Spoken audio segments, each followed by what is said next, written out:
Do you actually want me to? Okay. Welcome to the skateboard tutorial. Okay, so I just wanted to show you guys what I did in Maya before we go into Substance, just so you understand what I'm doing. So I have my skateboard model, and it's in separate pieces. So I modeled that, and then I went to my UV editor, and in order to take your 3D model and put a 2D texture on it, you need to create the UVs for it. So that's just basically taking the mesh you made and then making it into this 2D flat image so that you can put textures on it. So like this is the board part, and there's the wheels over here. So you make those, and then that's it. You can export it as your FBX. So if you open Substance, you can go to File, New, and then you want to pick the PBR metallic roughness. Another time you would use the metallic roughness alpha blend is if you're doing something like skin, because you want subsurfacing, which is like if you put a flashlight up to your hand, you can see through it a little bit. So that's that, but we're working with the skateboard, so you're going to put PBR metallic roughness, and then you want to make sure to create a texture set per UDIM tile is on. And depending on how good your computer's graphics card is, it'll let you go to 2K or 4K. I usually work in 2K. And then to get your file, your skateboard, you go to File, Select, and then you can find wherever you put it. And then you just hit OK.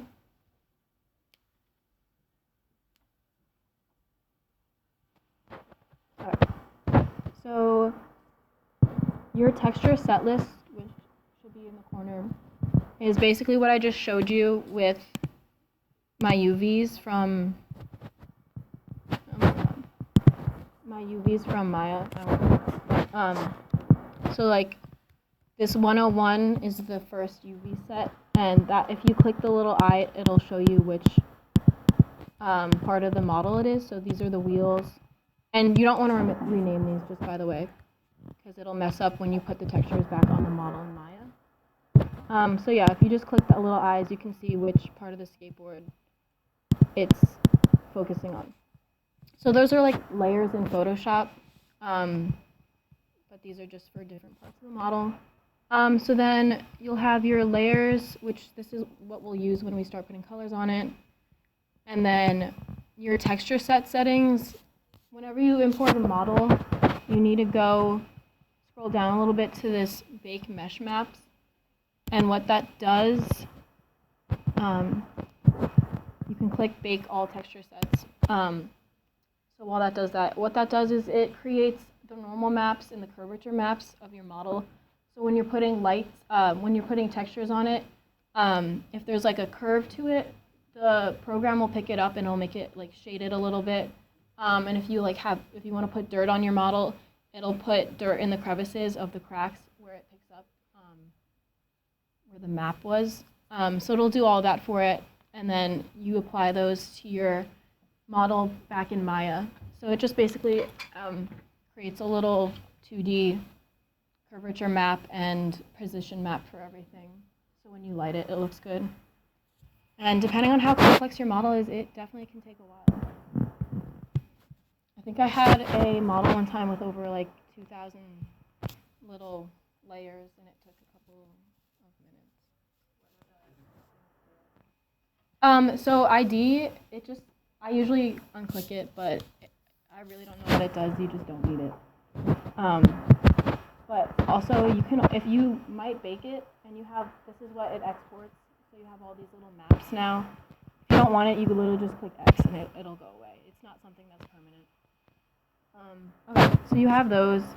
You can get out of the texture set settings. This properties pane thing is like what your brushes are going to do once you pick a material.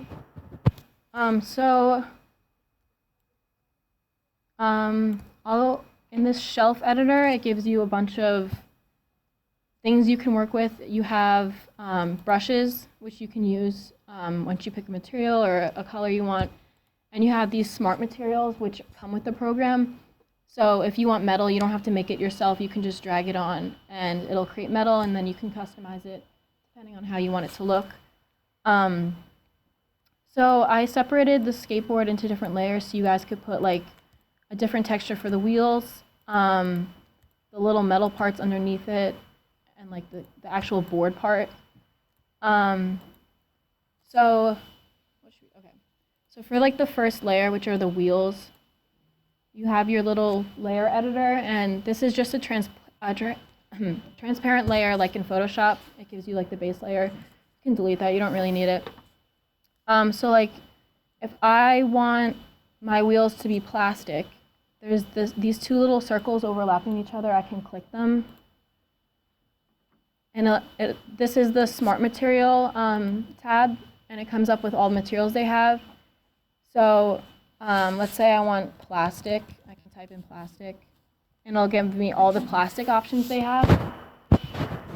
So you can always change the color on these. These are not like permanent colors. Let's just say I like want this tan one. So it will apply it. So now my wheels are all tan, plasticky looking. And then this is where your material shows up. And then if you click the little folder, it shows up with everything that it has for you for your Smart Material. So it comes with your base color, roughness, edges, dirt, and then you can always delete these. You just click the layer and click the little trash can.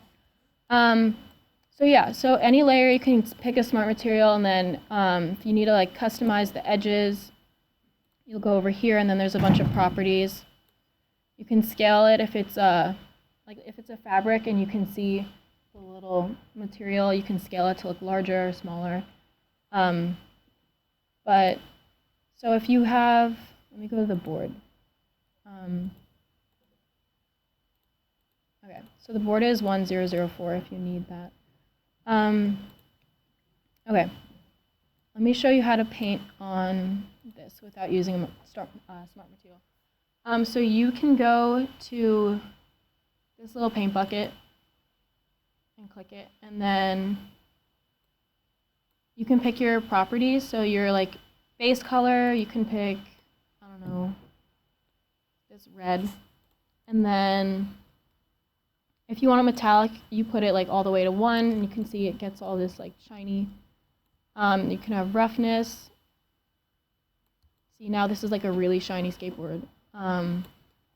So you can really play around with it. This program's really fun. You can just play around all the time and do whatever you want. So like, let's say we want the metallic to show through only on the top. So we can right-click it and click Add Black Mask. So this program uses a lot of alpha masks. So white means it's showing through, and black means you can't see anything. So right now I have a black mask on it, which is why nothing's showing through. So you have this black mask, and if you click it again and you click Add Paint, that's going to let you paint over it.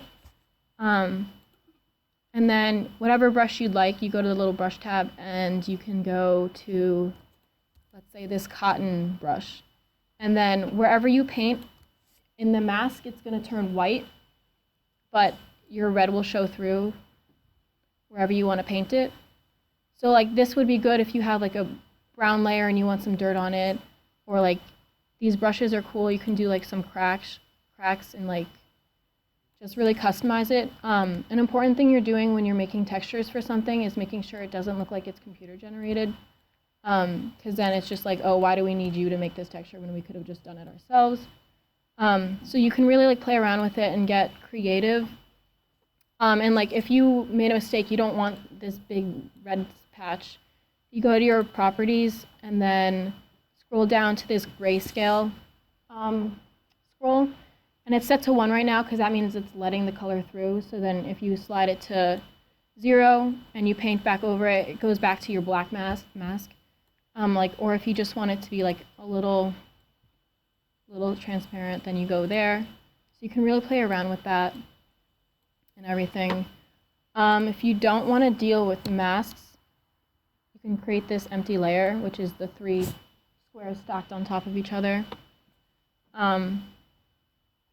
And then I believe if you brush. Yeah, so your brush is here, and if you don't want to make that whole mask, you can just play around with it. Here's your base color. So yeah, you can play around with it a lot. They have a lot of brushes, and you can always upload your own. And then also, this program lets you do, where is it? Like if you have metal, you can put a bolt onto it. Here's like a bullet impact that you can put onto your surface and like just really play around with it. Yeah, here's like a zipper, so it makes it for you. It might start lagging a little bit the more you put on, but then yeah, metal, they have like this welding thing. So there's that. They also have wood. Let me get rid of this. Okay. Let me go to wood.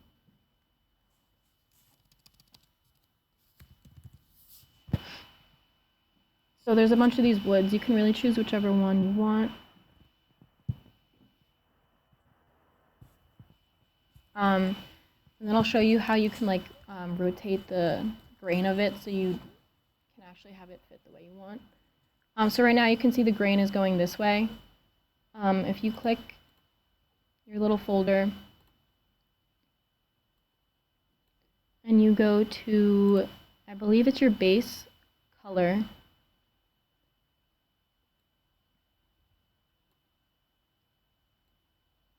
And your attributes, or not. Which one is it? Oh, your wood fibers, okay. Yeah, so you go to your wood fibers and you click the little wood looking icon. And then if you start to rotate it, you'll notice that they rotate maybe. Or it's the veins. There's a lot of wood going on. Yeah, you can usually like just play around and see what affects what. And like if you don't want the dirt on this wood, you can just go to the little area that it's on. Right here you can go and click delete and it should go away. Or not, nothing's happening.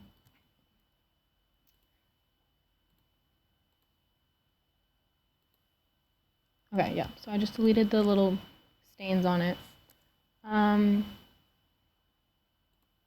There's dust, veins. Veins should make it rotate.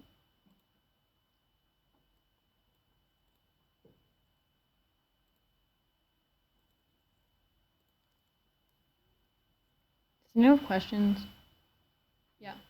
So this is all assuming that you're happy with your UV unwrap. So Yes. let's say you unwrap let's say it's not a skateboard, it's something a little more complex. Yeah. And you unwrap it, you come here, you have to go back into Maya To fix it, yeah. Yeah, but if you keep the model the same and you just have to fix the UVs, you go to your project configuration and you just re-upload your model.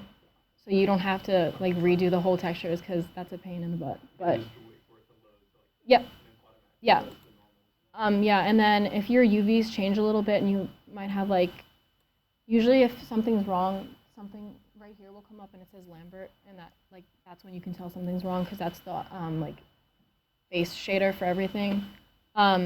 So whatever you used to have as your layers, it might show up still, even if you upload a new model, but it'll just show up like gray, like you won't be able to click it. But yeah, so you can do that easily, yeah.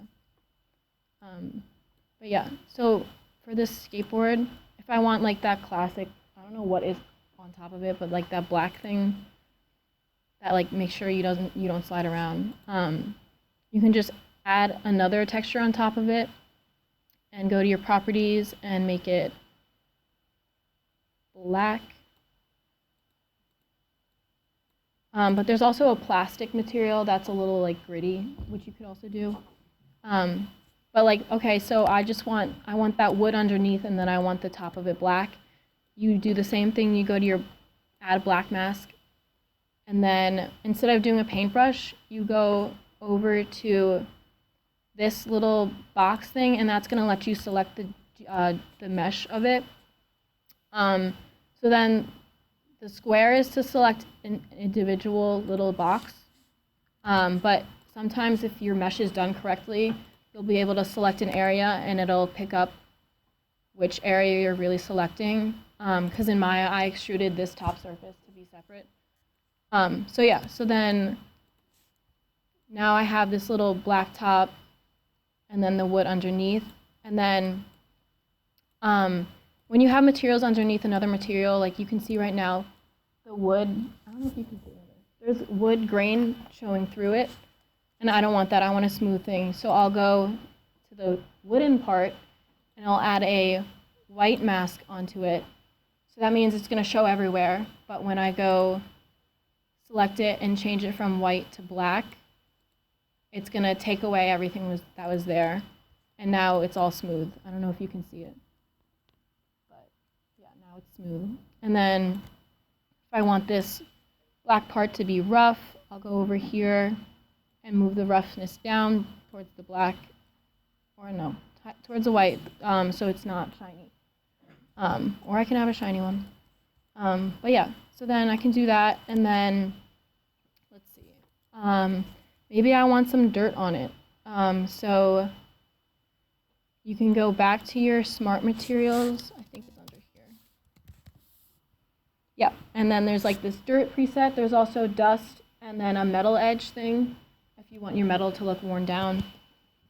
So then I'll add that onto it. And it gives me this really grungy looking skateboard.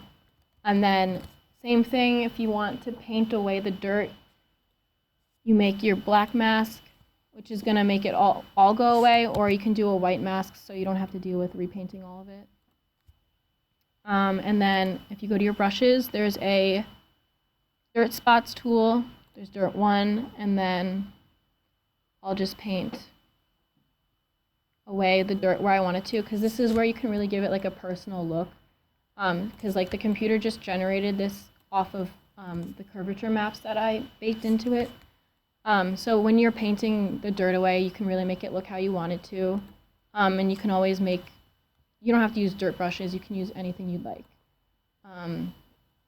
So yeah, it's really customizable and fun to play around with. But yeah, any more questions? Anything you'd like to see?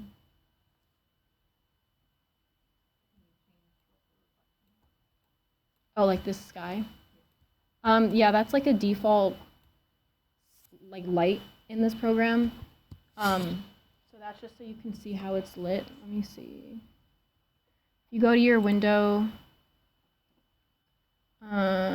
display settings, and then you can go like environment rotation, and you'll see like the light go around the board, so you can get a really good look at how the light's reflecting with every part of it. And you can play with like how bright it is outside or how dark, blurry and everything. But yeah, you can environment map, you can put your own 360 image on it if you have like a good one. So yeah, it's really customizable. Yeah. Or can you render out like turntables in this program, or do you go back? No, so when you go back to Maya, I'll just show you. So you'll export your textures, and it'll give you like this big folder with textures for each, like your opacity, your base color, everything like that, the metalness, and then you have to go into your hypershade in Maya, and you'll drag those files in with all the colors and everything, and then you have to attach them to a shader. And this is like when it gets annoying, just because you have to use the node editor. But yeah, so then this is like a shader, and then I'll have a bunch of files right here that I can assign to it. So I'll like click and drag the base color to this base color node, and then it'll put it on for me. So yeah, you have to take all the files and assign it to the material. Yeah. And then like a lot of the materials, depending if you have metalness or anything, you have to make sure it's like alpha is on or something, the opacity. And it depends if you're using like Arnold, RenderMan, V-Ray, Redshift. So yeah, it depends. That's the hardest part. I think it's, once you learn one shader or a couple, you know like the general, like they use different terms per shader, but you start to get a good sense of like what connects to what. Because this program like lets you really export to any. These are all the shaders it lets you export to. So there's all these. There's like Sketchfab, which is like an architecture stuff. There's all these Arnold. So yeah, it really gives you options. So it's not really hard. You just have to know what to like, which one gets assigned to what area of the shader. But yeah. Yeah, yeah. So if you were animating this, someone riding a skateboard, I assume it would deform a lot as they were doing stuff with it. Like, how do you do It that? shouldn't. If you rig it and you just have a center rig, it won't deform at all because you're not messing around with the mesh of it. You have a rig that's like dealing with its world space instead of its geometry. Because once you're done with the mesh and you really export it to get textured, you shouldn't.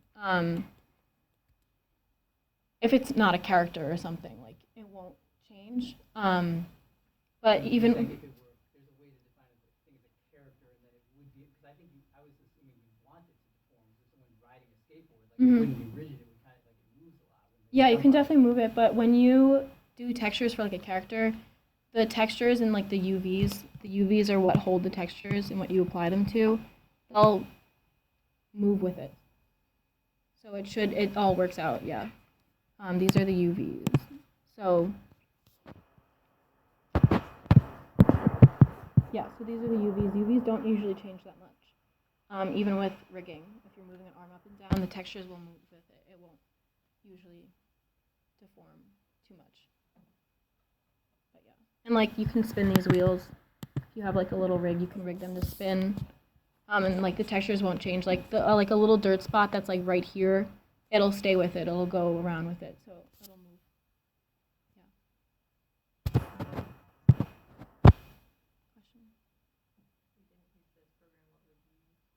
Question. So here they teach us how to make textures within this shader. So someone asked how to make rough metal, and they showed us in this big node editor how to do that with patterns and like files. Like here I have Arnold downloaded, and then Maya. Maya comes with its own renderer, and then if you wanted dirt, so you'd have like a brown surface, and then you'd have to like put this pattern on it. So they have like fractal or mountain, and you really or noise, and you really just play around with it. But it really looks computer generated. It doesn't really look personal. So yeah, I know a lot of people use Substance. I don't know. I haven't really explored other programs because I've had this one. But yeah.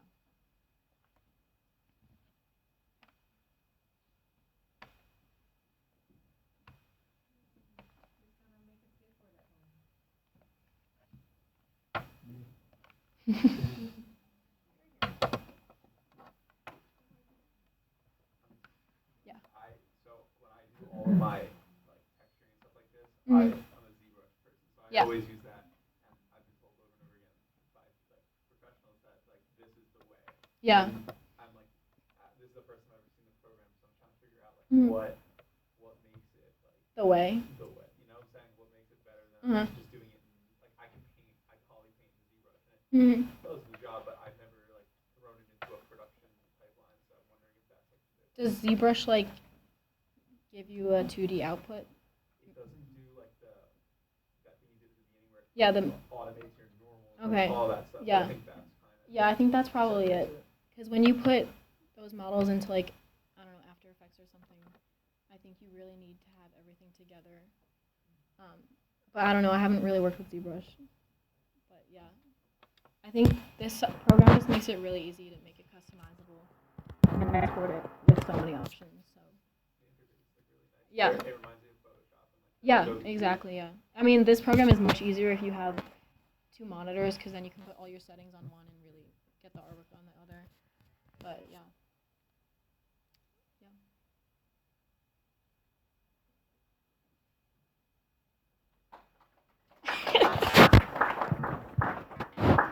You sure there's no other questions? You sure?